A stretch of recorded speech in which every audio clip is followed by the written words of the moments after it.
Hey folks, we're here at TAT. We're doing a quick introductory here to foam rolling so that at home you guys can do some of the same things we do at our facility.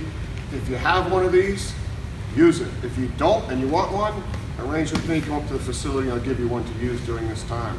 So the biggest thing about foam rolling is do it. A lot of people start doing it when they get hurt. That's not the main use for it. You do it in order to not get hurt. Warming up, rolling out, essentially it's a free massage to get your tissues loose and lubricated and ready to work out. So first of all, right over here, Christina is doing what a lot of people start with on the upper back. So essentially you're gonna go from about the midpoint of your body up through, and if you lift your hips at the very top, when you get up to your neck, you can get, there you go, all the way up to the base of the neck. And if you cross your arms like this, hug yourself, roll one way or the other, and continue, you're gonna get the muscles all along one side of the spine or the other side of the spine. So if you're sitting at home a lot, doing a lot of school work at home, you might end up doing a lot of forward posture like this. This helps to loosen up and give you back your normal posture. Moving on over here to Jeremy. Jeremy's working out the posterior shoulder. So essentially, get right on top of that thing and you're gonna be here where you could say your armpit is on the roller.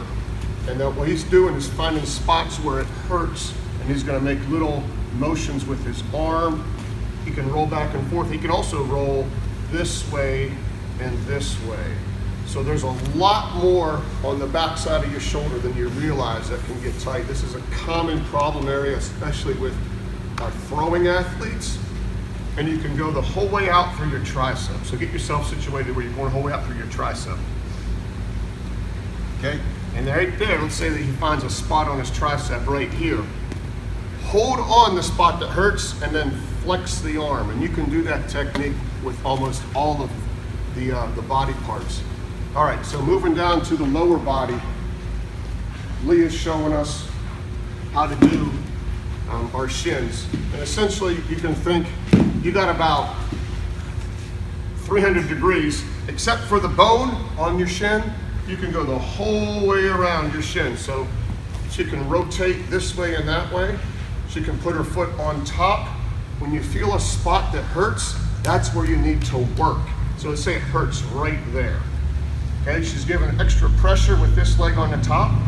Hold right there and then pull your toe back and then point it. So you're working that muscle on top of the roller to loosen out the little tight spots.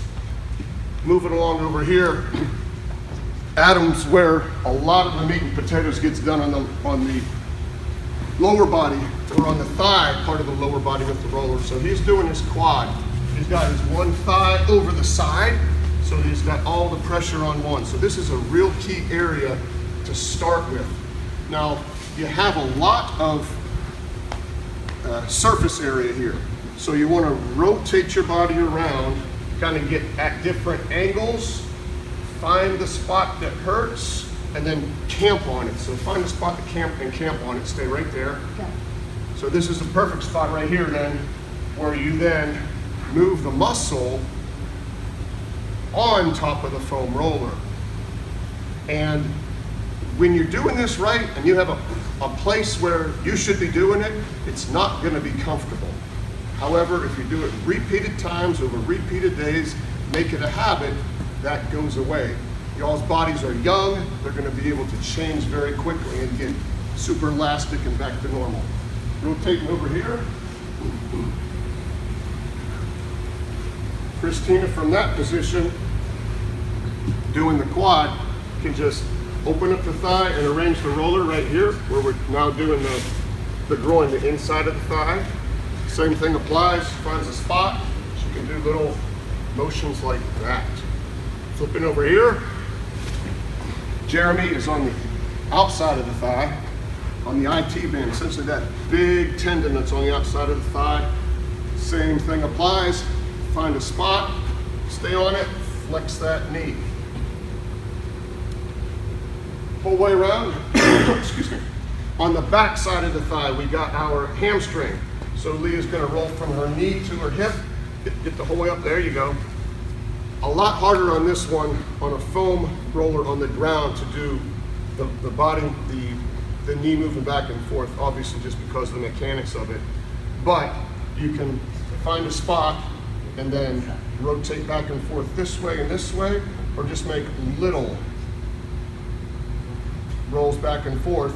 And another thing you can do is, if you were on a bad spot, if you get your hands on the front side of the roller, lean forward onto it. A little bit more precarious with your balance, but you can really get a good stretch and roll at the same time. All right, last one over here. Adam has opened up the hip. So the one you open up, spend most of your time on that side because that exposes all those muscles in the hip. So a lot of surface area to take care of right here. So essentially you can roll all around, back and forth. There is a lot of area. And again, what you're doing is finding those spots that are uncomfortable. Stay on them.